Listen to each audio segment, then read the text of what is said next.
Eh bien, salut les amis, on se retrouve pour une nouvelle vidéo sur le mercato estival de cet été. On va un peu débattre de tout ce qui se passe, tout ce qui s'est passé et tout ce qui est en train de se passer. Voilà, alors si vous aimez, n'hésitez pas à vous abonner, à liker, il n'y a pas de souci, c'est gratuit. Et voilà. Alors, s'il vous plaît, essayez quand même de liker parce que je suis un grand fan de football. Je suis le plus grand fan de football sur Terre. Je suis le plus grand fan de football.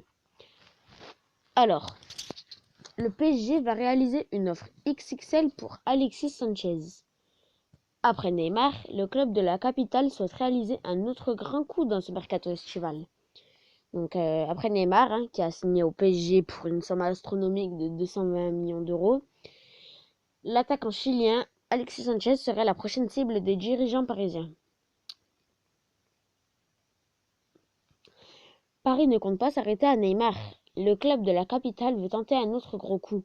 Les joueurs convoqués par les dirigeants parisiens durant ce mercato estival se nomment Kylian Mbappé et Alexis Sanchez.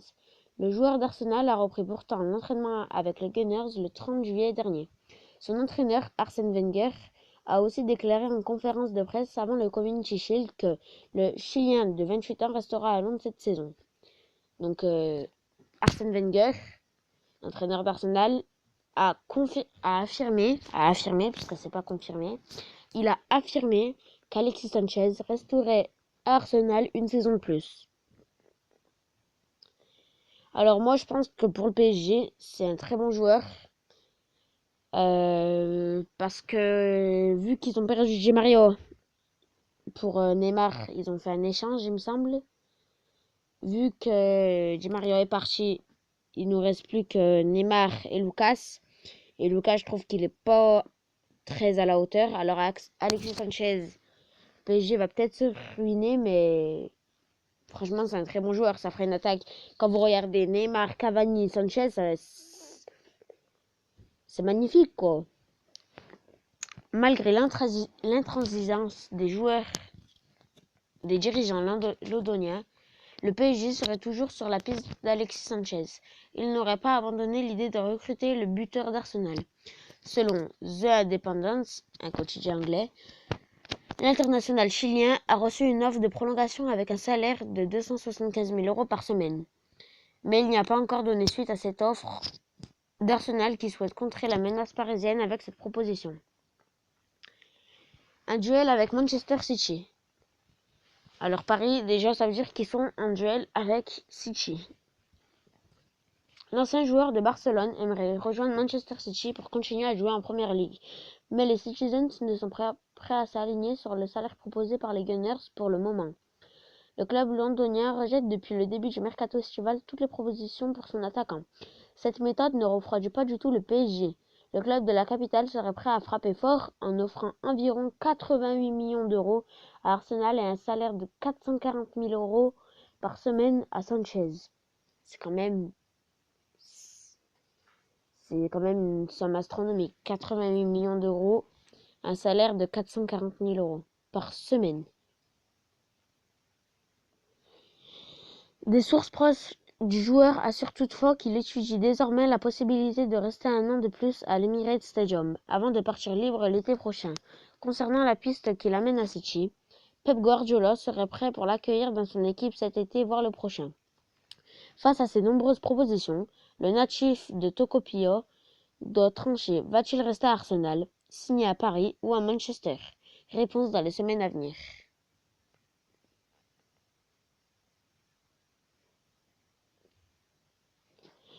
Alors Arsenal veut garder Sanchez, en résumé, et Paris veulent se faire Sanchez. Et il y a Manchester City qui est intéressé par celui-là. Les anciens brésiliens du PSG jugent l'arrivée de Neymar.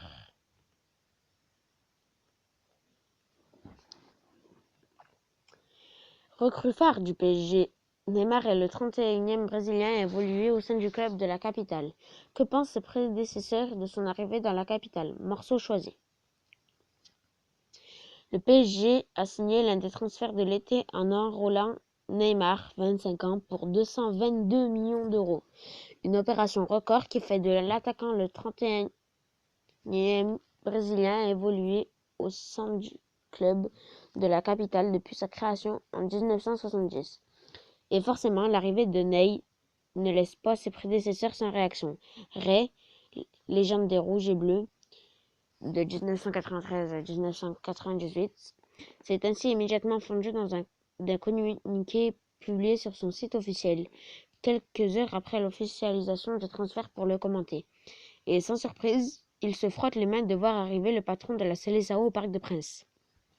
Je suis très heureux de l'arrivée de Neymar au Paris Saint-Germain. On parle déjà de l'un des meilleurs joueurs de tous les temps, qui a toutes les qualités pour faire basculer le PSG dans une autre dimension.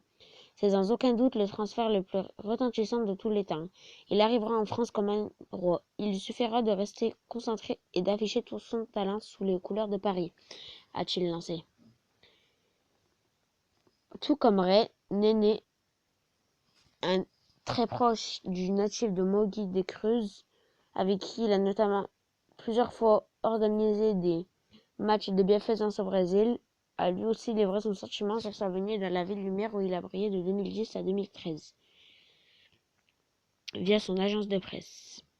Au regard de sa qualité technique et de sa personnalité, sur et en dehors du terrain, Neymar a tout pour devenir le meilleur joueur de l'histoire du PSG. Alors moi je vous dis, au PSG, meilleur que Neymar, il y a eu, pour l'instant, Ray et Ronaldinho. Ces deux-là. Maintenant, Neymar, moi, je pense oui que le meilleur joueur de l'histoire du PSG est peut-être même le meilleur joueur de l'histoire, tout court. Parce que quand tu regardes, Messi, il est sur la fin de sa carrière. Ronaldo, il est sur la fin de sa carrière. Neymar, il est parti du PSG forcément, hein, puisqu'il y avait Messi et que ça lui fait trop d'ombre. Ça lui va pas. Et il vient au PSG pour gagner des titres, forcément. Et moi, je pense qu'il va emmener le PSG plus loin en Ligue des Champions. Ça, pour moi, ça, c'est une certitude. Il peut même devenir le numéro 1 au monde. Il mérite toutes les bonnes choses qui arrivent dans sa carrière et sa vie. A d'abord confié le gaucher aujourd'hui au Vasco de Gama. Donc, en fait, tous ces Brésiliens disent que Neymar au PSG, bah, c'est très bon pour le PSG. C'est vrai que c'est très bon. C'est magnifique quand même d'avoir un joueur comme Neymar dans son équipe. Les premiers pas de Nicolas Nkoulou ravisent déjà le Torino. Nice. Wesley Sneijder justifie son choix. Le Barça galère pour son dégraissage. Alors, d'abord, Nice et Wesley Sneijder.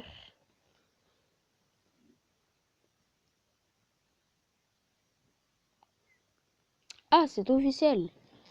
C'est officiel. C'est officiel. L'OGC Nice tient sa nouvelle star en la personne de Wesley Sneijder. Arrivé libre de tout contrôle, le Néerlandais a expliqué son choix de rejoindre la Côte d'Azur lors de sa présentation.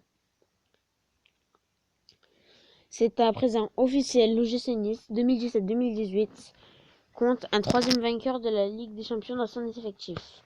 Après Dante et Mario Balotelli, arrivés dimanche après-midi sur la Côte d'Azur, Wesley Sneijder est un aiglon après avoir satisfait à la visite médicale ce lundi. Ce lundi, le GC Nice officialisait la signature de Wesley Sneijder, le nouveau numéro 10 du club azuréen, qui pourra donc disputer les barrages de Ligue des Champions face à Naples. Ce dernier était présenté ce mardi après-midi et il a dévoilé les raisons qui l'ont poussé à rejoindre les Aiglons. Quand je prends une décision, c'est toujours pour une nouvelle aventure, un nouveau challenge. C'est très important pour moi. Je veux toujours jouer pour des titres. Je n'en suis pas lassé. Je le crois aussi, je pense qu'on peut faire quelque chose de très bien ici, a ainsi expliqué le nouveau joueur de l'OGC Nice. Il y a beaucoup de talent en France. J'ai regardé ma propre équipe, pleine de jeunes joueurs et de grands talents. Ce n'est pas que des noms. L'équipe est le plus important. Nous avons une super équipe avec un grand état d'esprit. Ce ne sont pas les noms qui importent. Il faut avoir un bon état d'esprit. J'étais convaincu de venir ici pour avoir parlé avec la direction et l'entraîneur. Je veux jouer pour une équipe qui joue au ballon et c'est le cas ici.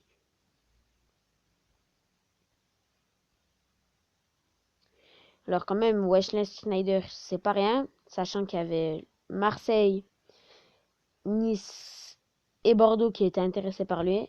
Moi, je pense qu'il aurait bien été à Marseille, mais Nice quand même, c'est un club qui est fait pour lui. Le Barça connaît le prix mirobolant à payer pour Dembélé. Alors que Dembélé fait partie des joueurs suivis par le Barça pour renforcer l'effectif après le départ de Neymar, RAC 1 dévoile ce soir le montant que devra débourser le club catalan. Inigo Martinez, Philippe Coutinho et Ousmane Dembélé, voilà les joueurs qui, à ce jour du moins, semblent les plus proches de rejoindre le FC Barcelone. Cependant, c'est le dossier du Français qui semble le plus compliqué à boucler pour le moment. Pour la direction catalane, pourquoi donc? Tout simplement parce que le Borussia Dortmund n'est pas vendeur et va donc demander un montant colossal pour l'ancien joueur du Stade Rennais. Plusieurs montants sont sortis dans la presse allemande notamment et toutes dépassaient les 100 millions d'euros. Et en Espagne, on monte encore plus haut. La sérieuse radio catalane RAC 1 dévoile cet après-midi que le club allemand a fixé le prix du joueur à 150 millions d'euros. Il faut dire que le club où évoluent les joueurs prétendus par le FC Barcelone savent que les caisses blaugrana sont pleines après les 222 millions d'euros reçus lors de la vente de Neymar au PSG et en profitent donc pour faire monter les enchères.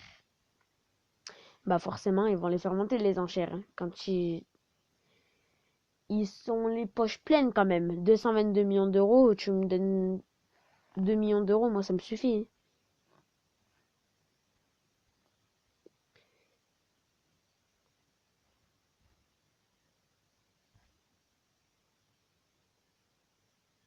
Moi je trouve que Dembélé, ça peut devenir une vraie star, une vraie star. Bon,